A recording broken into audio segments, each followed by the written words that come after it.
I identify as a spoken word poet. I've probably been writing since I was, I want to say, in about 6th or 7th grade.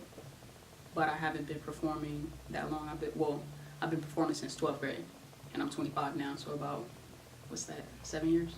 So, yeah, so you asked me to write a piece, and I don't really try to force nothing, you know? I just try to let it come. So I just had a lot of downtime today at work, which is not, typical. And so I just kept thinking about the topic that you were telling me about, bullying, and it just came to me like, sticks and stones. I just kept playing around with that phrase, because as a kid they tell you like, oh, sticks and stones may break your bones, but words will never hurt you, and it's like, that's not true. So I kind of just played with that, and it kind of all went from there. I don't have any like traumatic bullying stories, but I know that, like the people around me do. When I think of that word, like this one girl I met in college comes to mind. She had told me like she just wanted to commit suicide. She just was not, she wasn't popular. She didn't wear the best clothes. She wasn't like in the in crowd. And I mean, things like that can really get to a person if that's what you're focused on, or, if that's what everybody puts their focus on and that's what's important.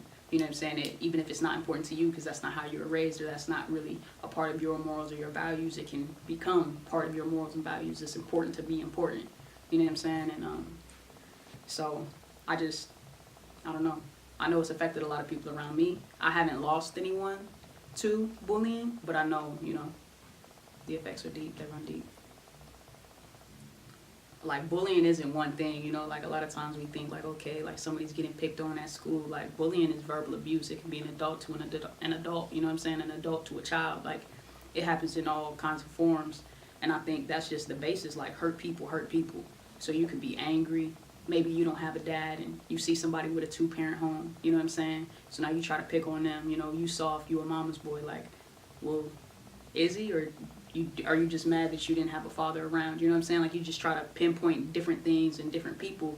You could be mad, you could be jealous, just insecurities. It stems, I think, from different places, honestly.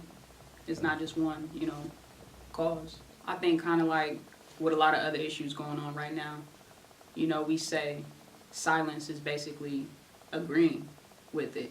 If there's a big, controversial issue and you're silent, you don't speak up about it, you don't bring awareness to it, you're in agreement with it. And I think it's the same with bullying.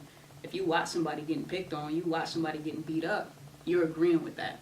The only way to stop it is to address it, to confront it, to step up and be like, that's not cool. Like, he different, but just leave him alone. She's not like us, but who cares? Like, let's move on. Like, stop it, address it. Because silence is, you condone it. All right, and for me, my last question is, through what you do, as far as a poet, and other people that are poets, and how you come about your topics. I mean, what's advice for younger poets that are thinking about, man, what do I write about? What advice would you give to them as far as when they approach what they do, and as far as the importance of it? For me, it's always writing what I feel.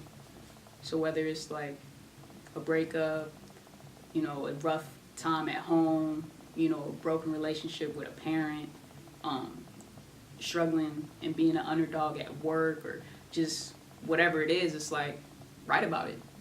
Because writing is therapeutic. Writing is a form of healing, And that's where the passion is going to come from. You can try to be passionate about something that you don't know about, but it's not going to come across the same, So if you write about what you feel, you write about what you know, you can't go wrong.